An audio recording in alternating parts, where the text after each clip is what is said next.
दोस्तों, जैसे बचपन में मिट्टी खाना, चौक चबाना, टायर के झूले लगाना, बोरिंग में नहाना, कागज की गुड्डी बनाकर आसमान में उड़ाना जैसे आलतू फालतू बिना सिर पड़ के काम भी बच्चों को अच्छे लग जाते थे, ठीक उसी तरह मुझे अनिल कपूर और श्रीदेवी की पिक्चर लाडला भी बहुत अच्छी लग गई थी। लेकिन अब समझदारी के इतने सारे सावन देखने के बाद मुझे फाइनली ये रियलाइज हो गया कि ये एक नितांत नारी विरोधी पिक्चर थी।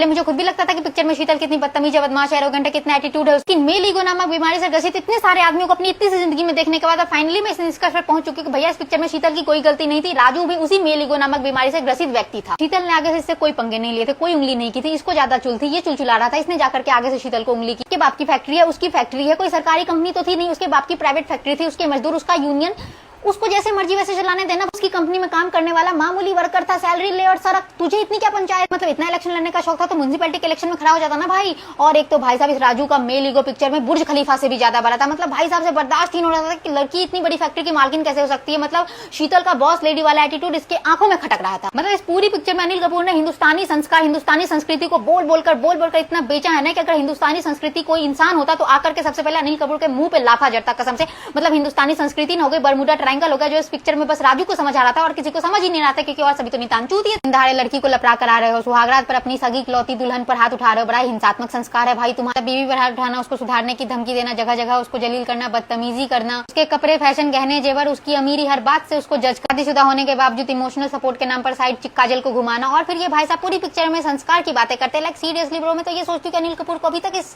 कालजयी रोल के लिए ऑस्कर क्यों नहीं मिलती नहीं थी। पिक्चर में शीतल की बहुत अच्छी लड़की थी वो। अगर उसने एज अ बॉस इसकी सैलरी काटी थी तो एज अ वाइफ इसको पैसे देने जा भी रही थी। इसका फिर से पहाड़ जैसा विशाल मेल ईगो आ गया। कह रहे नहीं, मैं वो पति नहीं हूँ जो अपनी पत्नी के टुकड़ों पर पड़ लूं। तू कैसा पति है भाई? तू वो पति है जो पत्नी का 50% संपत्ति हड़प। मतलब ये राजू इतना ज्यादा कपटी और कुटिल था कि इसने बेचारी शीतल को इतना ज्यादा गिल्ट ट्रिप दे दिया, गिल्ट फील करा दिया एकदम। भाई साहब इतना बुरा, इतना नीच फील करा दिया बेचारी को कि उसने उस गलती के लिए पश्चाताप कर लिया जो गलती उसने टेक्निकली की भी नहीं थी। और उस गिल्ट में आकर के उसने अपनी कंपनी के 50% शेयर उस मजदूरों के नाम कर दिया और 50% इसी मनहूस के नाम कर दिया कसम से।